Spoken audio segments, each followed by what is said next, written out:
Bueno, buenas tardes. Bienvenidos a esta presentación del libro de Rubén Amón, El fin de la fiesta, por qué la tauromaquia es un escándalo y hay que salvarla. Muchas gracias en primer lugar a este hotel, al Cotton House, que ha tenido la amabilidad de acogernos esta tarde.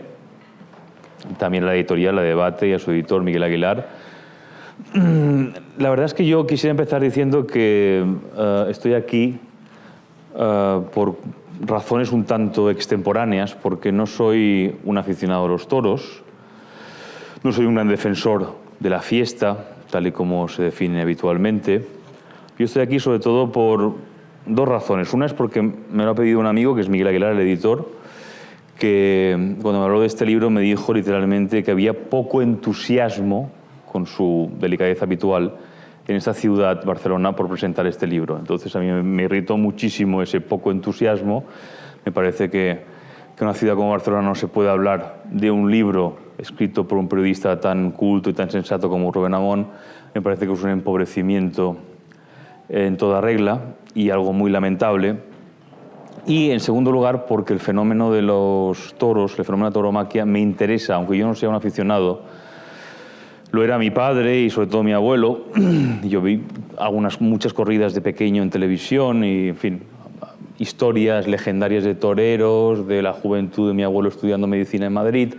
En fin, el toreo era algo familiar, aunque yo no he seguido, por razones que se me escapan ahora, pero era algo muy habitual en mi familia, cosa que les agradezco hasta cierto punto.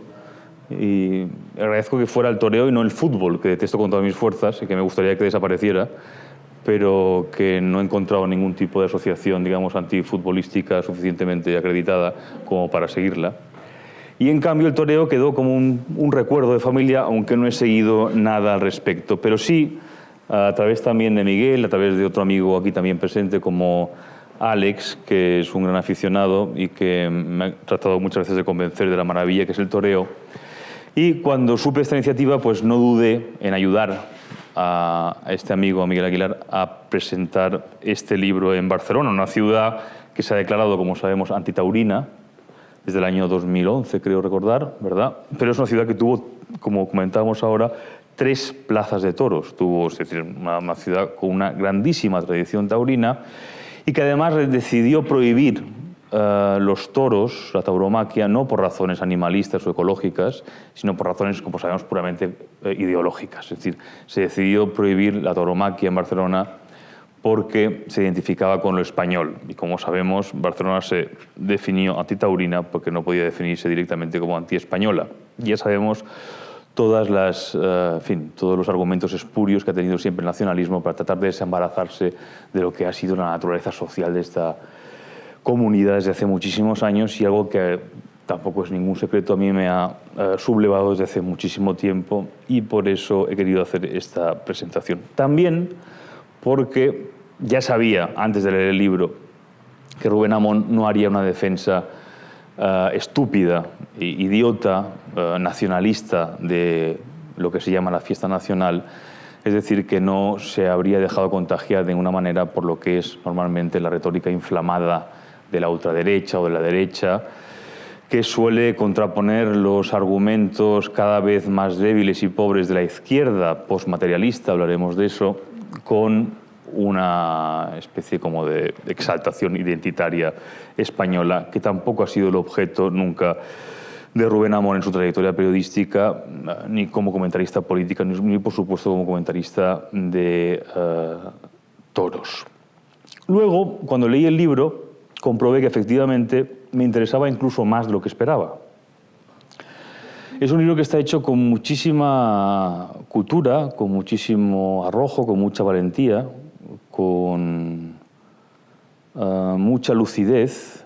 Y, como también recordaba este amigo mío, que es tan aficionado, Alex, me di cuenta de que los toros, la tauromaquia, de alguna manera, sirven para hacerse una idea, para reflexionar en torno a todas las cuestiones urgentes de este siglo XXI. Es decir, estamos viviendo, a nadie se le escapa, una época enormemente convulsa, tremendamente identitaria, donde todo son emociones a flor de piel. y donde es muy difícil discutir en serio y en profundidad de muchísimos asuntos complejos, y donde el hombre, y particularmente el hombre blanco, se ha vuelto una especie como de chivo expiatorio. Hoy vi una entrevista, me parece que en El Mundo, con Pascal Bruckner, un filósofo del que he leído curiosamente hace poco un libro suyo que se titula en francés La creación del chivo expiatorio, del hombre blanco como chivo expiatorio, ¿no? Y Pascal Bruckner pone sobre la mesa algo muy interesante, que es hasta qué punto toda la filosofía francesa deconstructivista de los años 70, importada a Estados Unidos, está creando una reacción tremendamente simplista con lo que es la propia concepción que Occidente tiene frente a sí mismo, con los grandes asuntos y los grandes retos que nos incumben a todos. Y leyendo el libro de Rubén Amón me he dado cuenta de que hay muchísimos de estos asuntos que precisamente están concentrados en la tauromaquia. Yo no era consciente, porque como digo, no soy aficionado, pero me he dado cuenta de que hay muchos de los elementos, digamos, más polémicos y más difíciles de definir y defender, que están concentrados en la tauromaquia y que por eso me ha interesado muchísimo. Y aventuro que quizá me convertiré en un aficionado apasionado en los próximos años. O sea que lo dejo ahí porque tal como está el mundo, no me extrañaría que me convirtiera en un forofo de los toros. Lo digo públicamente. Bien, antes de empezar a dialogar con Rubén Amón, a quien agradezco muchísimo que haya venido desde Madrid para estar con nosotros aquí hoy, ojalá hubiéramos tenido la oportunidad de poder albergar a toda la gente que nos ha demostrado su calor desde que hemos lanzado la invitación, desde el CLAC. Ha habido muchísima gente que quería venir, pero desde el hotel ya se nos advirtió que podía venir muy poca gente por las restricciones que todavía estamos viviendo, pero tengo que decir que la reacción ha sido muy calurosa y había muchísima gente que quería venir y hay mucha gente que se ha querido fuera. Hoy, por eso lo estamos grabando, para poner en nuestra página web y que todo el mundo pueda disfrutar de esta charla y del testimonio de Rubén Amón. Yo quisiera sobre todo comentar unos 5 o 6 puntos que me han interesado muchísimo, e ir comentándolos con Rubén Amón y luego dar la voz también, la palabra a las personas que están aquí, que saben muchísimo más de toros que yo y que están mucho más interesados en este fenómeno. Pero hay cuestiones bastante complejas. Una es la del rito. Hay un momento en el que Rubén Amón comenta la renuencia de un torero, me parece que es José Tomás, a ser grabado, ¿no? A ser filmado. Dice Rubén Amón: decía Rafael de Paula que el Espíritu Santo no se aparece en televisión. Era la manera con que el diestro jerezano recelaba de las transmisiones y la herencia argumental que ha hecho suya José Tomás.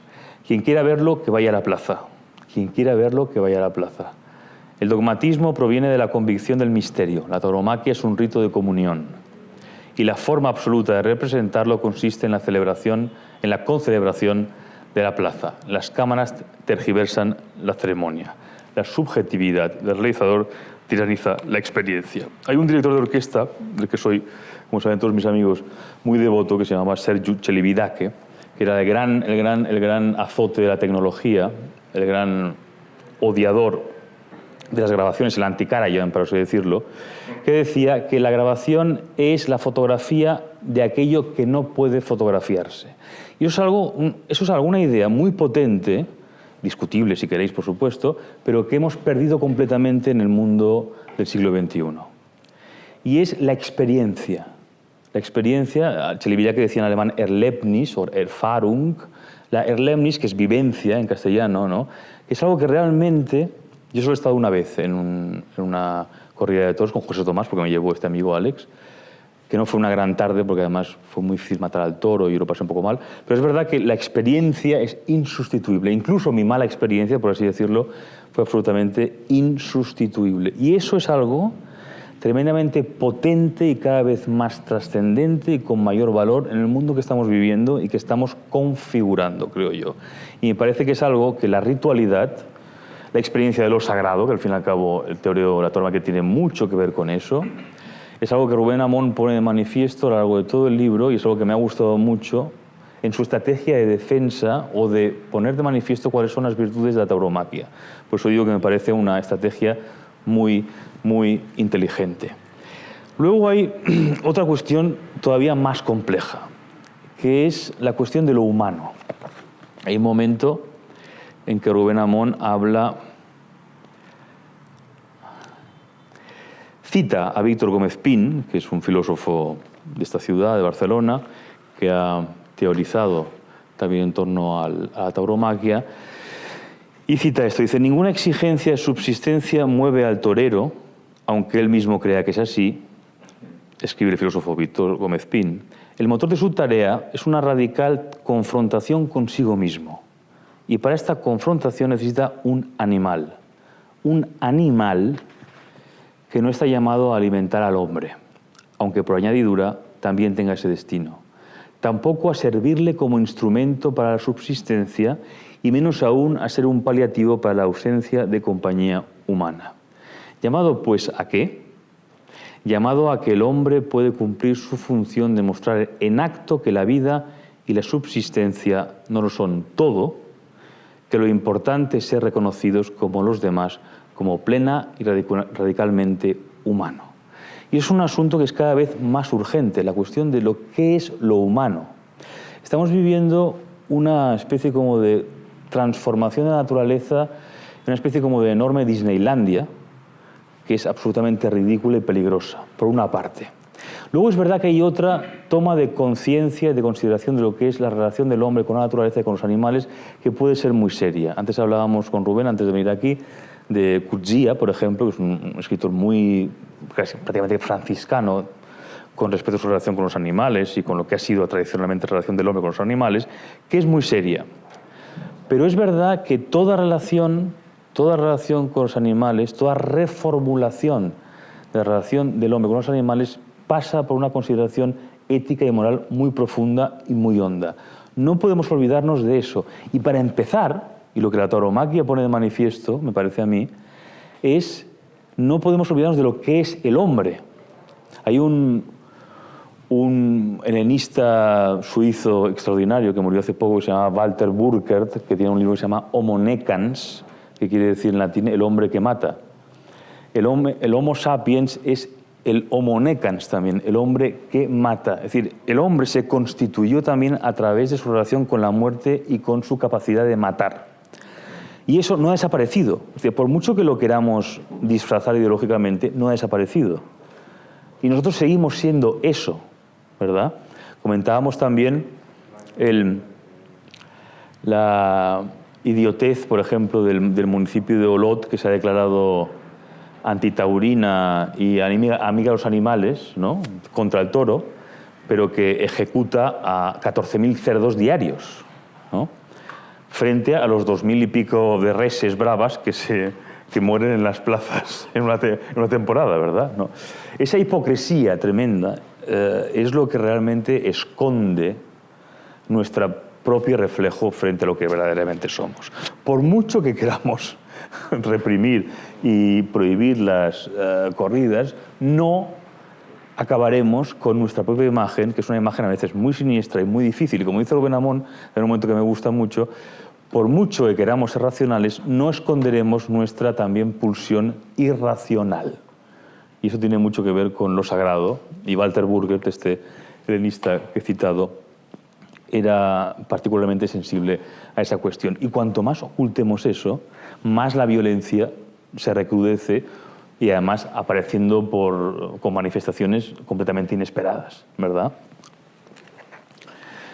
Ese era otro de los puntos que quería tomar. Y luego hay una cosa que te quiero agradecer públicamente muchísimo, porque fue un enorme alivio.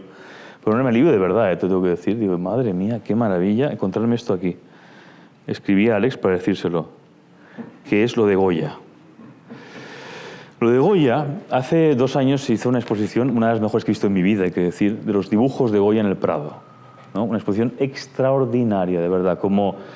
Mira que soy aficionado a Goya y entusiasta de Goya desde hace muchísimos años, pero realmente ver todos sus dibujos de pronto en el Prado fue una experiencia que descubría casi a un Goya nuevo, ¿verdad?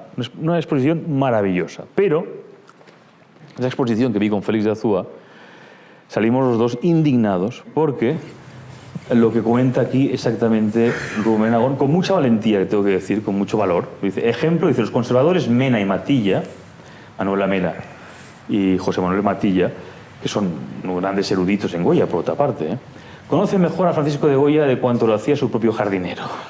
Sostenía el viejo don Isidro que el huraño maestro incurría en dos hábitos incorregibles, la afición a los toros y las hijas de Eva. Pero los expertos del Prado han concluido que Goya era antitaurino y homosexual. Y puede que vegano, hipster, boomer y millennial. Viene a cuento el sarcasmo porque la formidable exposición inaugurada en 2019, 1 millar de dibujos en el contexto del bicentenario de la institución, se resintió de la línea editorial del comisariado. Tanto José Manuel Matilla como Manuela Mena se habían propuesto someter a Goya al estrés y las convenciones de las expectativas contemporáneas y han desfigurado la devoción del artista a la tauromaquia hasta el extremo de convertirlo en precursor del Pacma.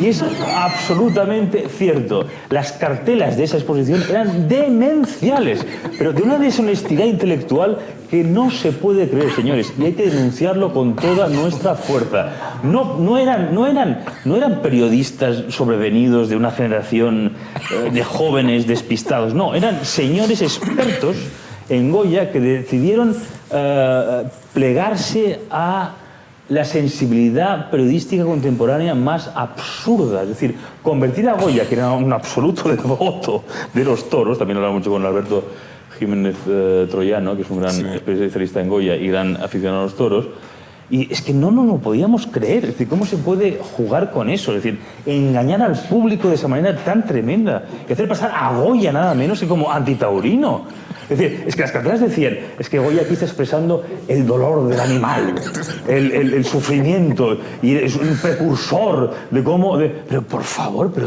¿cómo se puede ser tan intelectualmente deshonesto? Sinceramente, no lo entiendo. A mí me pareció salir de ahí pensando que tiene que haber una revolución intelectual en este país, tiene que haber manifestaciones en contra de esto. No las hubo y prácticamente nadie lo ha denunciado hasta este libro. Lo tengo que decir así, es que es verdad. Es un escándalo tremendo intelectual que yo todavía no me explico, sinceramente. Bien, ya me he referido a la cuestión del antihumanismo que estamos viviendo, ¿no? Y Rubén Amón explica muy bien algo que todos los aficionados a los toros ya saben, que es que si la tauromaquia desaparecería el toro bravo, las dehesas, es decir, que hay un componente ecológico mucho más fuerte del que se suele recordar y que muchos animalistas no tienen en cuenta, ¿no? Y que, como decía antes, es perfectamente compatible un nuevo paradigma de relación con la naturaleza o toma conciencia con los animales con la defensa de la tauromaquia, pero absolutamente. El caso de Hulot es paradigmático. Y que además, si desapareciera la tauromaquia, desaparecería el toro bravo y probablemente se destruirían las dehesas. Por tanto, que la defensa de la tauromaquia es profundamente ecológica, aunque parezca un disparate, pero es absolutamente así. Luego hay una cuestión que es la cuestión abstrusa que yo te anunciaba antes o empezaba a hablarte de ella, digamos, ¿no? Que es la que me gustaría discutir, y no sé si los aficionados aquí ya me dirán que es algo muy, muy sobado, quizás sí, pero yo tomé conciencia leyendo precisamente una cita que traes a colación en un momento muy interesante del libro, y que me encantó esto. Traes a colación un momento y dices, es lo que se llama en términos académicos el mitreo, un altar consagrado a la deidad persa cuya devoción se trajeron los romanos y la incorporación a sus hábitos religiosos. Advierto y pido disculpas que ahora voy a entrar en una cuestión un poco abstrusa y un poco pesada, pero será breve y creo que Rubén me ayudará a salir del paso con toda elegancia. Él es mucho más ducho en cuestiones periodísticas y sabe, digamos, entretener mucho más a la gente que yo. Los amigos ya me conocéis. Pero es que esta cuestión me parece esencial. A ver qué os parece. ¿Qué es lo que representa el toro en la conciencia de los hombres? Responde con acierto la cuestión el profesor Carlos Gabriel Luna. Y cita Rubén Amón este fragmento del profesor Carlos Gabriel Luna. La energía primitiva y salvaje y al mismo tiempo la ultra potencia fecundadora. El hombre debe conducir y disciplinar la fuerza con la inteligencia, debe ennoblecer y sublimar el sexo con el amor. Le corresponde vencer en sí mismo la animalidad primigenia, los elementos taurinos que hay en él, la adoración de la fuerza erótica y muscular igualmente agresivas. Su antagonista más evidente en su voluntad de purificación es el toro. La corrida es la representación pública y solemne de esa victoria de la virtud humana sobre el instinto bestial. Así pues, la corrida de toros, a pesar de sus acompañamientos espectaculares, es en realidad un misterio religioso, un rito sacro. Con sus subalternos o acólitos, el torero es una especie, y aquí viene mi gran cuestión, de sacerdote de los tiempos paganos, pero al que el cristianismo ya no puede condenar. Esto es extraordinario. El torero es el ministro cruento de una ceremonia de fondo espiritual, su estoque no es otra cosa que el descendiente supérstite del cuchillo sacrificial que utilizaban los antiguos sacerdotes paganos, y así como también el cristianismo enseña a los hombres a liberarse de las sobrevivencias bestiales que hay en nosotros, nada tiene de extraño que pueblos católicos como los nuestros, en Europa y en la América española, concurran a este rito sacro, aun cuando no comprendan con claridad la íntima significación del mismo, aun cuando no, repito, comprendan la íntima significación del mismo, sino con su inteligencia, con sus entrañas, saben que desde hace miles de años adoran al sol y al toro. Esta cuestión es absolutamente cardinal para mí. Por una cuestión, en fin, llevo muchos años estudiando el fenómeno de la tragedia, que es algo que me fascina, y curiosamente España es un país con una relación muy íntima con la muerte, secularmente, pero al mismo tiempo no ha podido desarrollar un discurso trágico pleno por la censura y por el control de la Iglesia Católica, y particularmente la Contrarreforma. A diferencia de lo que ocurrió en los países protestantes, que desarrollaron todo un discurso trágico, filosófico, literario, teatral, España se quedó a las puertas de eso de alguna manera. Incluso el Quijote es la salida cómica del problema trágico. Nosotros tenemos el drama barroco, como estudió Benjamin, que es otra cuestión completamente distinta, que esconde el mismo problema, pero que no puede desarrollarlo profundamente. Porque en Inglaterra, la reina Isabel I Tudor prohibió la representación de asuntos sacros en escena, lo cual permitió el desarrollo de la tragedia shakespeariana. En España pasó todo lo contrario. Con la Contrarreforma hubo una especie como de control excesivo sobre la escena trágica, porque evidentemente el ejemplo trágico solo podía ser de Cristo. Pero en cambio tenemos la cuestión de la tauromaquia, que es una manifestación pagana y primitiva de la cuestión trágica, potentísima, casi como si, digamos, la cuestión del rito en torno a la tragedia griega, tragedia en griego significa el sacrificio del macho cabrío, eso se hubiera quedado en un estadio primitivo y no desarrollado literariamente, es decir, dialécticamente.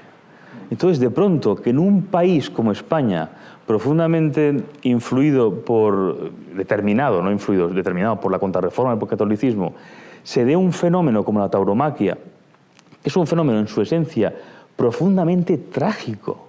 Tú citas una frase tuya que se repite varias veces en un capítulo, que es el toro muere y el torero puede morir. El toro muere y el torero puede morir. En esa frase, en esa dialéctica, se esconde todo ese problema. Y la cita que traes a colación al principio de Cousteau, que es extraordinaria, y que voy a leer ahora mismo, alude a lo mismo. Dice Jacques Cousteau nada menos: solo cuando el hombre haya superado la muerte y lo imprevisible no exista, morirá la fiesta de los toros. Se perderá el reino de la utopía y el dios mitológico encarnado en toro de Lidia derramará vanamente su sangre en la alcantarilla de un lúgubre matadero de reses. Y esa es la gran cuestión, me parece a mí, que se esconde, digamos, en nuestra cultura, ¿no?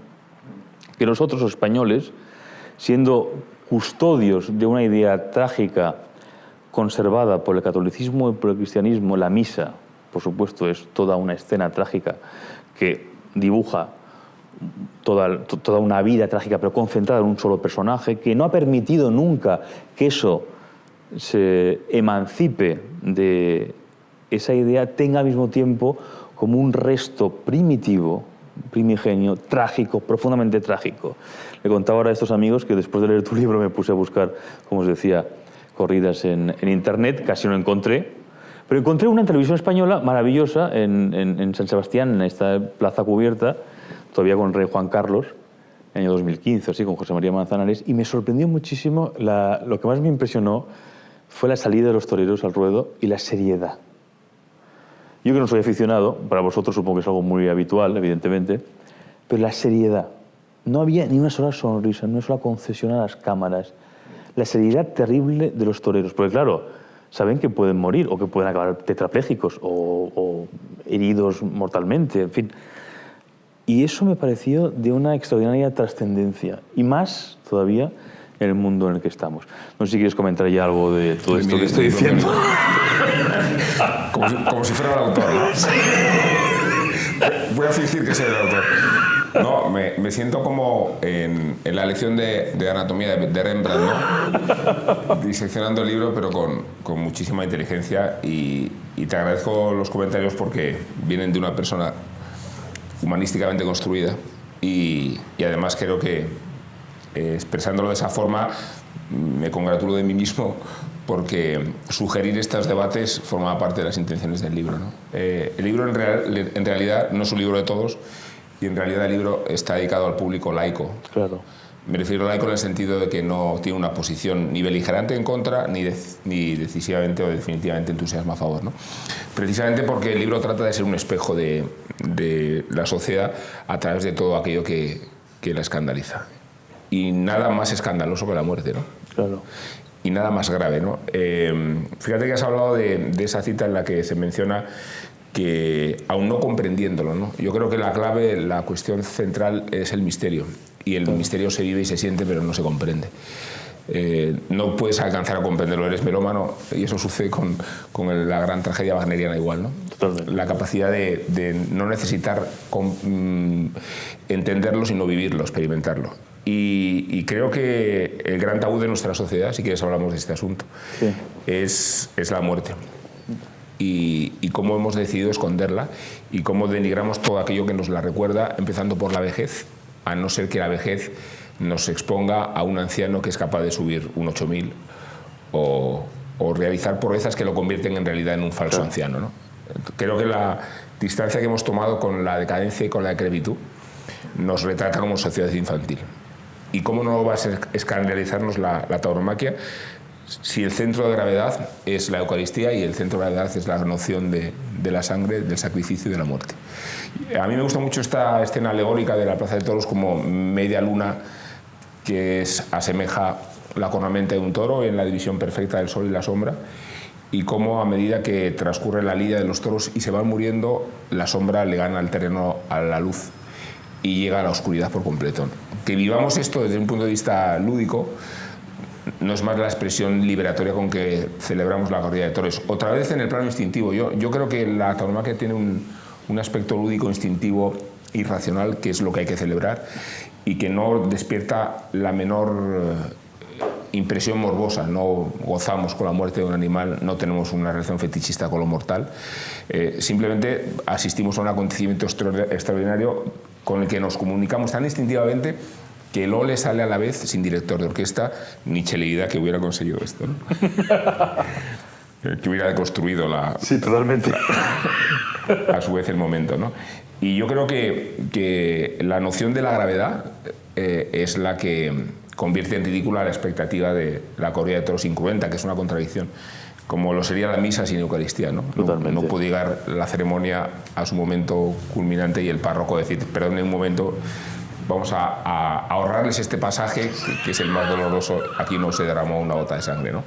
Y yo creo que por eso la sociedad es infantil, porque no sabe relacionarse con la evidencia de la muerte, ni con los ritos que pretenden sublimarla. Por eso digo que la tauromaquia no es una experiencia morbosa, ni aspira a la necrofilia, es interpretar esa coreografía entre lo mortal y lo erótico, ¿no? La pugna entre el aspecto mortal y el aspecto creativo. La forma de ganar la muerte es la creatividad, ¿no? Frente a a la ausencia, a la fertilidad. Y eso es lo que sucede en una plaza de toros, lo veamos o lo sepamos o no lo sepamos. Y yo a veces me he preguntado si el libro desarrolla demasiados aspectos intelectuales, pero creo que necesitamos un fundamento conceptual para sujetar qué es lo que vivimos y qué es lo que experimentamos, ¿no? Y yo recuerdo, a propósito de la tragedia, con cierto rubor llevé a Romeo Castellucci, que es un director de escena muy brillante, de ópera y de teatro clásico, un erudito enorme.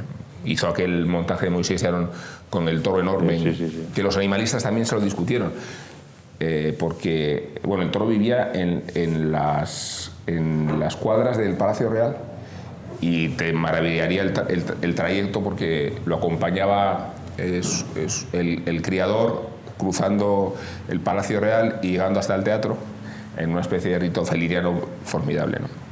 Entonces los animalistas protestaron que se utilizara un toro, no era un toro bravo, era un toro de 1.200 kilos, gigantesco, totémico, ¿no? Ese era el sentido del montaje de Moisés y Aarón, claro, era el toro.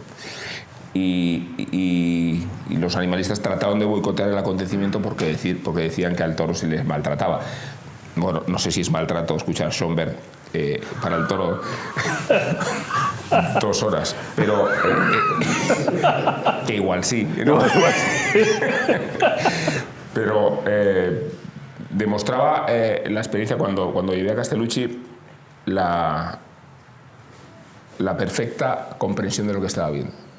Ver reflejado la tragedia griega con todas sus connotaciones paganas, con todo el concepto del sacrificio, con todo el concepto del mediador, que es el torero, del ministro, y de la experiencia vicaria que nos aporta a todos, porque todos hemos sido José Tomás cuando el torea, ¿no? Esta capacidad de que te plantea el torero de dejarte venir consigo y participar de la experiencia vicaria que el torero te garantiza. Yo digo que los momentos más felices de mi vida han pasado en una plaza de toros. También en un teatro de ópera, pero esta idea de extrema sensación de abandono que el otro día vivimos, por ejemplo, cuando toreó Pablo Aguado, de irte, de abandonarte, mira, me voy yo. No, forma parte de una pasión perseguida precisamente porque el centro de gravedad es la muerte, ¿no? Sí, es que esa cuestión que dices de los momentos más felices de mi vida ha sido una plaza de toros, es que hay una parte de esa experiencia que decía Chelevitake, ¿no? De la Erlebnis, la Erfahrung, que yo solo la he tenido en teatro y en música, a veces y pocas veces, porque no siempre eso sucede. El momento que se hace el vacío, ¿no? Y creo que eso seguramente también se experimenta en la plaza de toros, ¿no? Una especie como de experiencia de ingravidez, ¿no? Hay un momento en que se produce algo que es absolutamente insustituible, ¿no? Fíjate que has citado tú a Chelevitake, cuyo hijo, sabes, además abjuró de las ideas del padre y comercializó toda la discografía. Empezó a filmar todo, todo lo que el padre había anhelado. Que además el padre fue director de la Filarmónica de Berlín un año antes que Karajan. Sí. Justo cuando murió, en la época en que Furtwängler estaba siendo desnazificado. Eso es, ¿no? Pero a propósito del misterio y del rito, ¿no? Yo creo que otro punto de énfasis del libro es por qué la sociedad se ha secularizado, ¿no?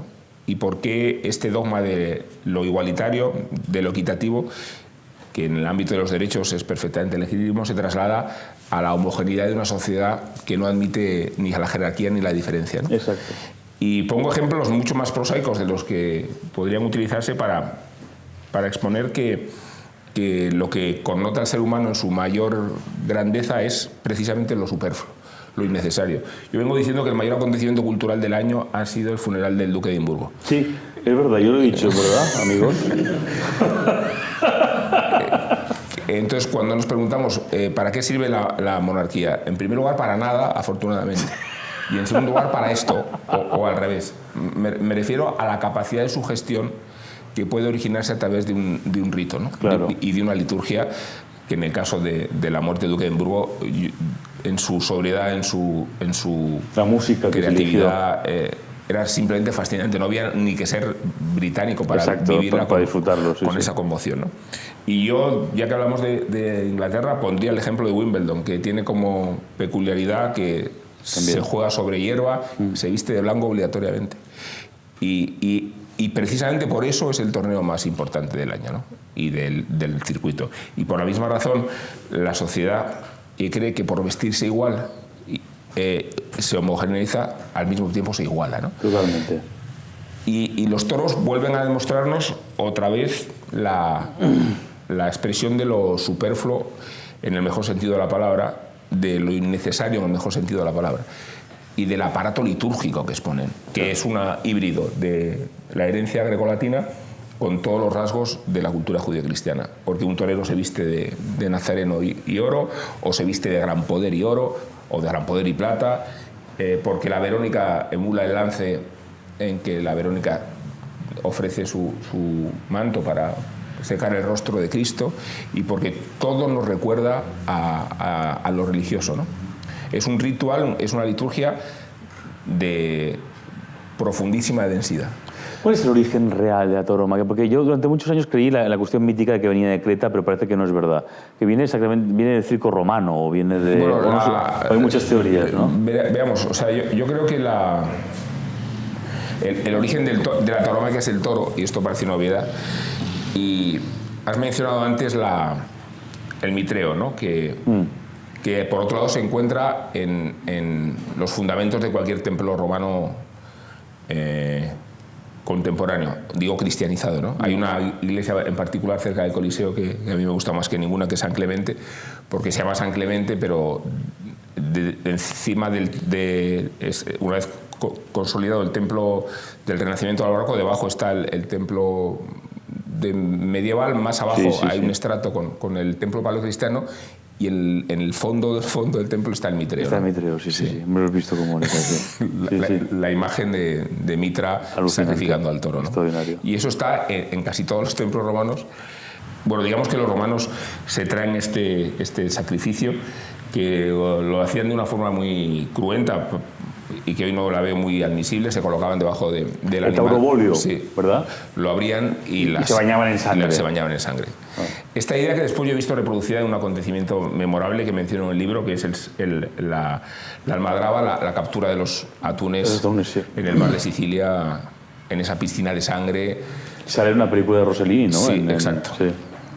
Bueno, respecto al origen de la tauromaquia, en realidad es hasta qué punto empieza en el siglo XVI, siglo XVII.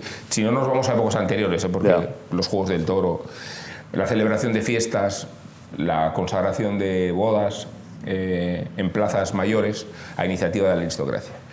Pero fíjate que en el libro menciono la revolución que significa el torero respecto al aristócrata, porque el palafrenero se convierte en el héroe. Entonces, cuando queremos revestir a la tauromaquia de sus connotaciones conservadoras, resulta que el torero es claramente la figura revolucionaria, que se convierte en el centro del acontecimiento porque sus méritos sobrepasan los del señorito a caballo. No. El torero a caballo tiene como recuerdo el oro de los picadores, que son los únicos subalternos que pueden vestir así, en recuerdo al origen ecuestre, pero eso matiza hasta qué punto la tauromaquia contemporánea tiene como centro al héroe popular, a Pepeillo, que por lo visto pintó Goya y siendo antitaurino le dedicó pinturas, palabras y escritos, ¿no? Ese es el centro de la tauromaquia contemporánea, entendida como contemporánea, el toreo que empieza a consolidarse en el canon, en la forma en los tratados de tauromaquia y más o menos en la percepción que tenemos en nuestro tiempo, que es menos antigua de lo que creemos respecto a la configuración del espectáculo moderno. Habría que hablar de Paquiro, de la forma en que Francisco Montes transforma y canoniza, canoniza en el sentido de utilizar un canon de acotación, la forma de vestirse, los primeros tratados, digamos que van de esa revolución del 18 al 19 y ahí se fija más o menos la corriente de los contemporáneos. Pero la vestimenta cambia mucho, ¿no? Porque en Goya es totalmente distinta, ¿no? Sí, la vestimenta tal como la conocemos, de hecho la montera viene del nombre de Francisco Montes, de Montes Montera, y el vestido contemporáneo, que ha evolucionado mucho desde entonces, tiene que mucho ver con la indumentaria que Paquiro fija en su tiempo, ¿no? A finales del 19 siempre. A finales del 19 más sí. o menos. Vale. Más a principios del 19, ¿no? Mediados del 19, ¿no? Eso. Vale. Creo que es el momento de abrir el diálogo al respetable. Si queréis comentar algo, preguntas, teniendo aquí a Rubén. Va, no seáis tímidos ahora. Yo quería... Sí. Hay un elemento, Rubén, que está en el libro, ya que quería hablar de toreros, que es la figura, las dos figuras, Morante, José Tomás, como dos grandes. Con José Tomás pasa una cosa curiosa, que es que nos fascina, pero tiene un punto extraterrestre, en el sentido de que no se percibe el miedo. Y es algo que, de alguna manera, no sé qué opinas, es que, como te digo, es una intuición, nos lo aleja un poco.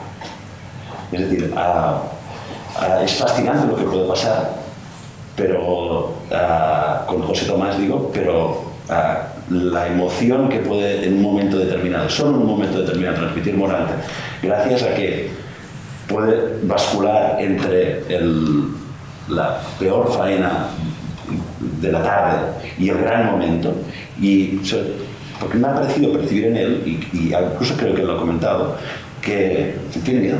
Es algo de lo que José Tomás no sé si habla, pero tengo miedo. Y le ve al toro cosas que no le vemos nosotros, que le dan miedo, y esa relación con el miedo me parece fascinante. A ver, yo creo que Morante de la Puebla, yo tengo afición desde mediados de los 80, memoria de un poco antes, y quiero decir que de la reaparición de Antoñete y Manolo Vázquez hasta aquí, pues creo que lo he visto todo. Y yo siempre digo que Morante de la Puebla es el mejor torero que he visto nunca. Y creo además que una de sus mayores cualidades consiste en representar al torero casi como arquetipo. Da la impresión de que él, por mucho que estudie y lo hace, y por mucho que se documenta y que ve películas, lejos de imitar todo lo que ve, lo asimila, ¿no? Y en Morante de la Puebla un día vemos un gesto de Rafael El Gallo, otro día de Joselito, otro día del Monte. Tiene una anécdota preciosa con su fascinación hacia Joselito El Gallo. Ha ido comprando todos sus bienes, su escritorio, sus cuadros, y se hizo con la montera. Y la montera de Joselito le pareció sagrada y no sabía qué hacer con ella ni tocarla, hasta que un día delante del espejo decide ponérsela como si fuera la espada de Excalibur, ¿no? Y la montera le está perfecta, ¿no? Que es con la que toreó esta temporada, no la anterior, cuando se podía torear, y que venía a demostrar que más o menos era el elegido, ¿no? En esa capacidad. Yo creo que Morante es un torero que reúne el valor, porque lo tiene, para torear así de despacio, que es muy valiente, que es un torero muy capaz técnicamente y que es un torero superdotado estéticamente. A mí es el torero que más me embriaga, que más me fascina, y que más incluso imprevisible resulta, ¿no? Uno va a los toros sabiendo que va a suceder lo extraordinario, casi como si dirigiera a Carlos Kleiber, pero por eso decirlo. No, pues la idea de que sucede lo extraordinario. Él tuvo unas declaraciones recientes muy polémicas atacando a José Tomás, diciendo que la gente iba a ver a José Tomás por morbo, ¿no? Por la proximidad de José Tomás en relación con la cornada. Y yo con José Tomás reconozco que haber pasado mucho miedo, mucho. Y su compromiso, que tiene que ver con el pasaje que has leído de Víctor Gómez Pin, hasta dónde puedo llevar el extremo de medirme a mí mismo, utilizar el toro como pretexto para medir cuáles son mis límites. Esta idea de explorar lo que no ha explorado ningún torero. Yo creo que nadie se ha puesto donde se ha puesto José Tomás, nadie. Y después otros toreros, en el afán de emularlo, han pisado distancias muy parecidas, ¿no? Pero la revolución que supone José Tomás respecto al sitio, que se llaman, al sitio, el grado extremo de riesgo que ha adoptado, las dos extrema opciones con que le han identificado, las jornadas que lo tienen cosido, su envejecimiento prematuro, ese aspecto de estatua de Salcillo, ¿no? que a mí me resulta estremecedora, esa verticalidad, esa forma de emular a Manolete, a veces hasta extremos suicidas, ¿no? Se vistió como Manolete en la celebración del 50 aniversario de la muerte de Linares, en Linares misma, ¿no? A mí me parece que son dos extremos de una vitalidad de la tauromaquia que no se corresponde a su trascendencia pública, pero que demuestra que el problema de los toros no son el escalafón, ni siquiera la ganadería brava. Y yo creo que son dos puntos de apoyo fuertes de la tauromaquia. El escalafón que tenemos y la situación de la cabaña brava, que creo que está saliendo un toro exigente, bravo como nunca ha salido.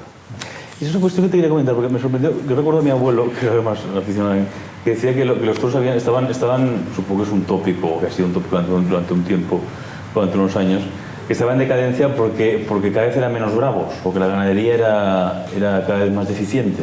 Pero eso dices tú que ya no es así. No, yo no lo creo. No, creo al contrario que después de la explosión de los 90, que así como hubo millonarios que se hicieron bodegueros, otros se hicieron ganaderos, hubo una especie de fenómeno de enorme inflación del campo bravo, y que la crisis y la restricción de corridas y la aparición de los ganaderos de verdad respecto a los impostores ha ido seleccionando con muchísima exigencia el toro bravo contemporáneo.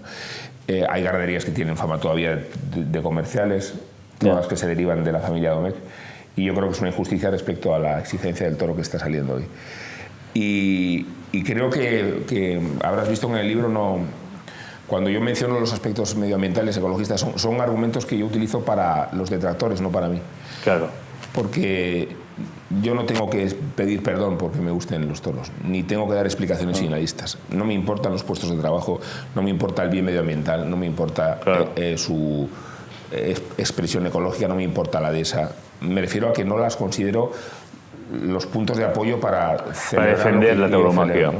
Claro. Y por eso en este contexto lo que más me sorprende es que se perciban como arcaicos y anticuados cuando son revolucionarios y transgresores. Esa es una frase que quería recalcar también, que tengo ahí subrayada, que es: frente al discurso melancólico o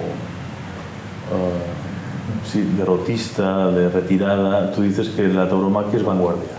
No, es vanguardia porque no se me ocurre expresión estética más extrema que un arte escénico, claro, donde el centro de la gravedad es la muerte. Fijaos que hace muy poco Angélica Lidl se refería en una entrevista del País a la frustración que le supone no poder concebir nada parecido a una corrida de toros, ¿no? Como arte efímero, como arte extremo, como manifestación que expone esa coreografía, ¿no?, entre el erotismo y la muerte, ¿no? Y cómo va a ser eso, rancio y arcaico. Yo recuerdo a Pere Gimferrer cuando se prohibió los toros en Barcelona, y dijo que era el mayor atentado cultural que se había producido en España desde la transición. Y recordaba que Joan Miró siempre decía que quería llegar en su arte a lo que eran los toros. Sí. Joan Miró. Yo digo, fíjate, que el boxeo es el deporte al que aspiran todos los demás, pero no se atreven a decirlo. Y la tauromaquia es el arte al que aspiran todas las demás, y es muy útil comercialmente decirlo, ¿no? Pero por supuesto que es un arte extremo, y por supuesto que connotarlo con estos tintes de antiguo régimen es una aberración absoluta, sin que yo no quite a mí la alergia que me produce la apropiación que hace la extrema derecha y la derecha de la retórica inflamada esta que hablábamos, de la fiesta nacional. O sea, en esta fiesta Vista Alegre que hemos tenido estos días, todos los días empezaba con el himno de España, con los vivas a España, con una especie de apropiación identitaria que es enormemente incómoda, sobre todo cuando está actuando un peruano, ¿no? Como los reyes, ¿no? Exacto. Lo que está pasando en Francia. Sí. Fíjate que Francia ha sido el modelo. Es muy interesante el caso francés, porque siempre vivieron en la incertidumbre por dos presiones que asfixiaban a la tauromaquia francesa: el colonialismo español, que siempre subestimó Francia y no le tuvo respeto, hasta que los franceses se quedaron con todas las plazas y empezaron a desarrollar sus propias dehesas, y luego la presión de la Francia incrédula respecto a que pudiera existir en el sur de Francia y en 60 plazas de toros, 60, un acontecimiento como ese, ¿no? Que además llevó a Francia la mujer de Napoleón III, ¿no? nuestra reina. Y Francia, en la incertidumbre y en la precariedad, desarrolló las soluciones normativas, protegió la tauromaquia en su condición de bien inmaterial, y desarrolló el argumentario que luego se utilizó en la UNESCO, ¿no?, para proteger la tauromaquia como una tradición, como un arte escénico, como un fenómeno cultural, ¿no? Precisamente para defenderse de los dos puntos de presión que tenía, ¿no?, el colonialismo español y la incredulidad de la sociedad septentrional parisina, ¿no?, que decía que esto de los toros, ¿qué es, no? ¿Alguna otra cuestión? Sí. ¿Qué tal, Paco? Aquí estamos. Un comentario. En ese exilio interior que vivimos los sobrinos catalanes, estos últimos días hemos tenido la alegría en la casa del pobre, ¿no?, del despido de Pilar Rahola en La Vanguardia. Lo cual por lo menos el desayuno no se nos indiquesta. Lo triste fue que ayer, el primer día sin Pilar Rahola, su espacio lo ocupaba Luis Bassat. Y Luis Bassat dedicaba la columna a, digamos, ofrecer al ayuntamiento la posibilidad de que el Hermitage se pusiera en la Monumental. Pero lo peor no era eso, sino que la argumentaba con los delirios habituales de los taurinos, diciendo que sería un gran ejemplo para Europa y que con qué buenos ojos nos miraría Europa si convirtiéramos un centro de tortura en la Monumental en un museo como el ¿no? Bienvenido al exilio.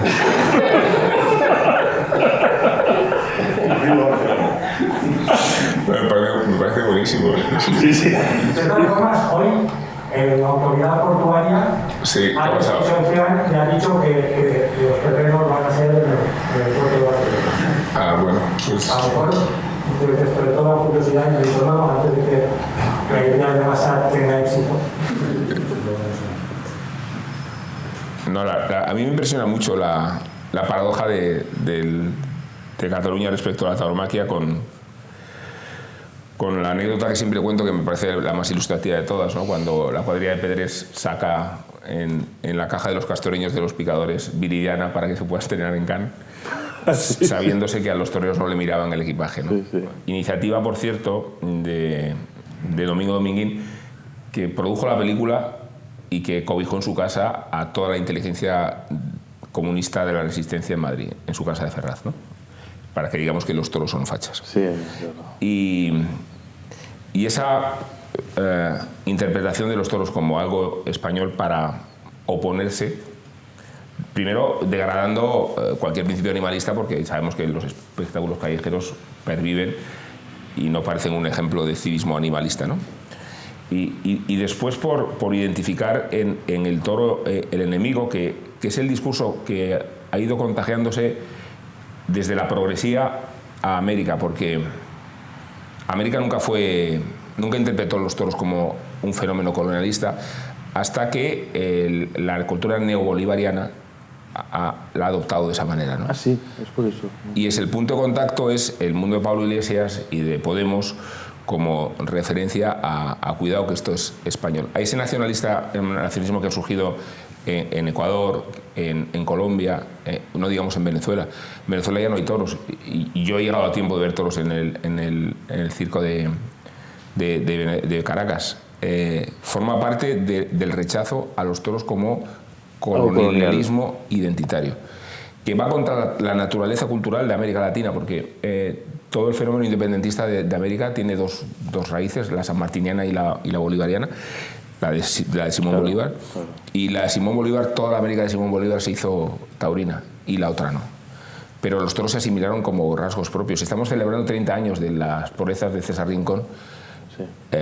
Torero de Bogotá, reivindicando hasta qué punto el viaje de ida y vuelta ha sido tan elocuente para la grandeza de la tauromaquia. Y si celebramos a Rocarrey por el mismo motivo, es porque a mí el concepto de fiesta nacional siempre se me ha quedado muy estrecho y muy restringido, claro, por sus orígenes, por el peso en el Mediterráneo, por su presencia en América Latina y porque el enriquecimiento de la tauromaquia es mucho mayor que la fiesta nacional. Claro. A eso me refiero, ¿no? Pero el sesgo identitario adoptado en Cataluña, yo creo que es la demostración enfermiza del nacionalismo, que estuvo a punto de imitarse en el País Vasco, y el ejemplo es muy divertido, y que ha terminado por rectificarse, ¿no? Veremos qué pasa con las nuevas generaciones, ¿no? Porque en el País Vasco llegó a estimularse esa idea cuando el alcalde de San Sebastián quiso prohibirlos, cuando Asirón en Pamplona habló de hacer corridas de toros, de hacerlos en cirros, pero no la corrida de toros, que este es un escenario delirante, ¿no? Sí, claro. Es muy divertido porque enseñas el entrenamiento, pero el partido no lo puedes ver, ¿no? Que es lo que me fascina de la hipocresía de las cadenas generalistas. A mí que me expliquen por qué La Sexta y las demás cadenas me cuentan el encierro y no sé qué pasa después con los toros. Por lo visto se evaporan, ¿no?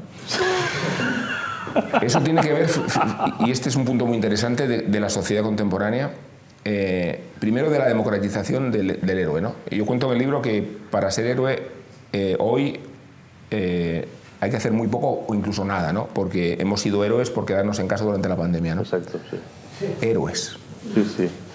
Entonces, en el dogma de la igualdad, el héroe es cualquiera, y por cualquier motivo, ¿no? Entonces, para mí, el ejemplo que demuestra la enfermedad de la sociedad es precisamente San Fermín, ¿no? Que es, primero, la policía moral de Navarra requisando chapas y haciendo encuestas entre los que van a correr.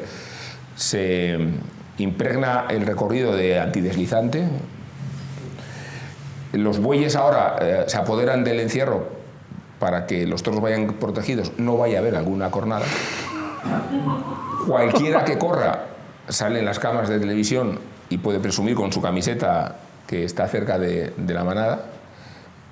Es un ejercicio atlético, el toro no sangra ni sufre y van camino subiendo una cuesta bajo un concepto que a mí me parece definitivo, que es rápido y limpio, que yo siempre digo que es el antídoto del sexo, ¿no? Rápido y limpio. Nada peor, ¿no? Entonces, es el espectáculo perfecto, porque el animal sale respetado, ¿no? No sufre. Porque el joven aguerrido tiene su momento de gloria y de protagonismo. Y porque el civismo que impone la policía moral te garantiza que nada va a sobresalir. Ya no mueren australianos ni nada de eso, que es para lo que íbamos, ¿no? O sea, ¿no? Y entonces es una especie de perversión de Sodoma y Gomorra, ¿no? Como, entonces, mi punto de incertidumbre es, ya, pero si esto lo hemos visto, yo quiero saber que la sexta me diga dónde están los toros ahora, ¿no? Porque lo que no se tolera después es no correr delante del toro, que estamos todos capacitados para hacerlo. Lo jodido es quedarte quieto. Y esa parte ya no la vemos, ¿no? Esa parte no la vemos. O sea, la idea esta de San Fermín sin toros, pero solo en el encierro, a condición de que sea rápido y limpio, creo que es la demostración de la sociedad esta que se ha hecho enferma por amanerada, por edulcorada, remilgada, porque realmente es lo que está pasando. Y fíjate, respecto al porvenir, a mí me parece que igual soy optimista, no sé cómo lo ves tú, me gustaría saberlo. O sea, mi expectativa es, yo no veo los toros como algo fuera de la inercia de una sociedad que abjura de lo extraordinario, de lo diferente, de lo mistérico, de lo que sea, ¿no? O sea que yo, mi expectativa de que las cosas puedan cambiar procede de que el péndulo este de la corrección esté ya en los últimos milímetros y que sobrevenga una concepción mucho más desinhibida de la cultura, ¿no? Y de la sociedad. Esa es la esperanza, porque realmente estamos en un extremo tan ridículo. A eso me refiero. Que solo puedes esperar que realmente haya un movimiento contrario, ¿no? Porque es que no se puede llegar a más ridiculez, creo yo, ¿no? Esa sí que es mi esperanza, porque cuando la gente frivoliza con la idea de prohibir los toros, presta muy poco atención al verbo prohibir. Claro. A mí me parece mucho más importante el verbo que el predicado. Estamos dispuestos a transigir que prohíban, ¿no? Y yo creo que es una concesión que hace la sociedad enormemente peligrosa para sí misma, ¿no? Respecto al espacio de libertades, ¿no? O sea, yo no veo los toros como algo ajeno a este movimiento de corrección que está llegando a tal disparate que yo creo que es insostenible, ¿no? Y que su camino de vitalidad proviene de la integridad. Esta idea de los toros sin sangre, concederle a la sociedad como si fuera una negociación terrorista, ¿no? Bueno, pues te quito 2 banderillas y el puyazo no sale, y la espada no. Es todo lo contrario. Yo creo que el camino es la pureza y la integridad. Más íntegro es, más extraordinario se hace, ¿no? Y no creo que haya muchos acontecimientos que expongan a un ser humano a experiencias como estas, cuando todo es exactamente igual, ¿no? Sí, sí, absolutamente. ¿Alguna cosa más? ¿Sí? Sí, primero un apunte. Hablando del cristianismo, después de la prohibición de los toros en Ecuador por Rafael Correa, su sucesor, Lenín Moreno, abrió otra vez los toros en Ecuador, y la paradoja es que las manifestaciones de los taurinos eran ¡Viva Lenin!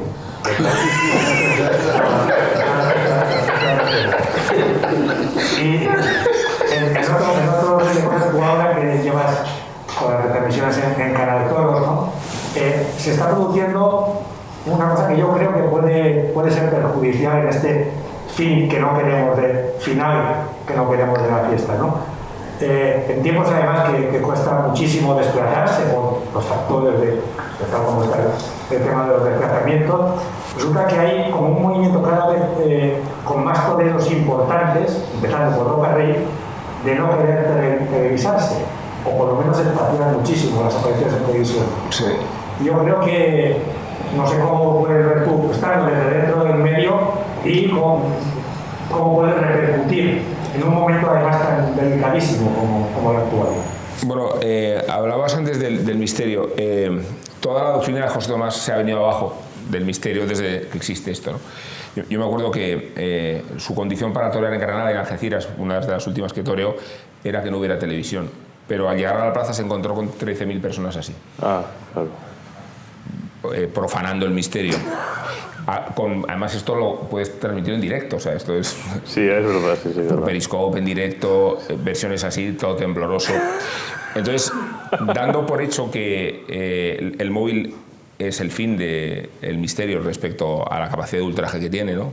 En un espacio que además no está prohibido, porque en los conciertos en el teatro está prohibido, pero en los toros no, es completamente inútil ya resistirte a ese modelo, ¿no?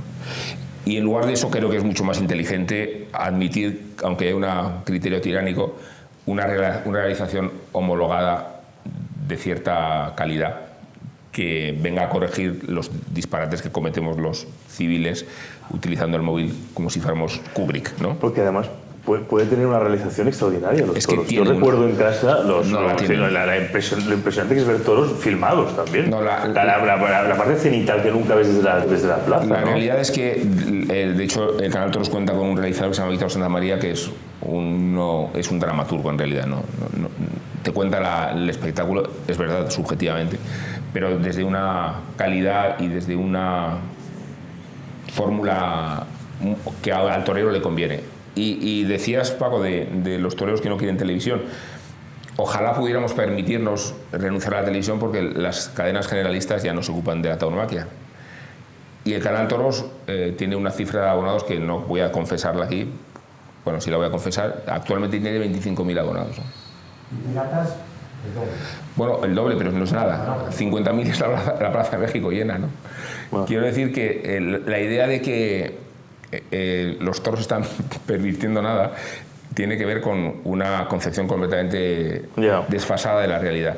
Ojalá los toros tuvieran el problema del prime time a las 8 o las 9 de la noche, cuando hace muy poco sucedía así, ¿no? Cuando las corridas de toros se televisaban por las cadenas generalistas. En los 90 Antena 3 y Telecinco se disputaban la parrilla de los toreros más mediáticos. Y Televisión Española sistemáticamente. Yo me acuerdo que la cadena SER, yo de chaval, interrumpió su programación para contarnos a Espartaco con 6 toros de Miura en Sevilla, ¿no? La cadena SER, ¿tú te imaginas a Ángels Barceló cortando su programa para narrarte lo que pasaba en Sevilla? Entonces, a ver, yo creo que hablo de esto en el libro, ¿eh? Los toros tienen muchos problemas de supervivencia, pero el más grande es su relación con la sociedad por lo aislados en que se encuentran, ¿no? El negocio se resiente de que no hay patrocinio privado, ninguna marca que no sea tabaco y alcohol se relaciona con ellos, y me parece maravilloso que estas sean las excepciones, claro. Por cierto, muy partidario de este fenómeno. Y la publicidad no llega y luego las administraciones cada vez son más reacias a involucrarse, ¿no? Entonces se queda casi limitados a la taquilla. Y el otro punto de apoyo, Paco, es la televisión. O sea que si la feria que hemos dado en Vista Alegre ahora no hubiera habido televisión, las pérdidas habrían sido gigantescas. O sea que los toros tienen enemigos exteriores, pero enemigos interiores de una corpulencia extraordinaria, dice mucho de cómo nos encontramos. Estupendo. ¿Alguien más quiere comentar algo? Pues si no, no vamos a tomar algo. Muchísimas gracias, no, por favor, gracias por a vosotros, tu libro. Sí, por estar aquí. Ah, sí. Hay venta de libros fuera. Y firma también. Claro. Ah, sí, el autor firmará.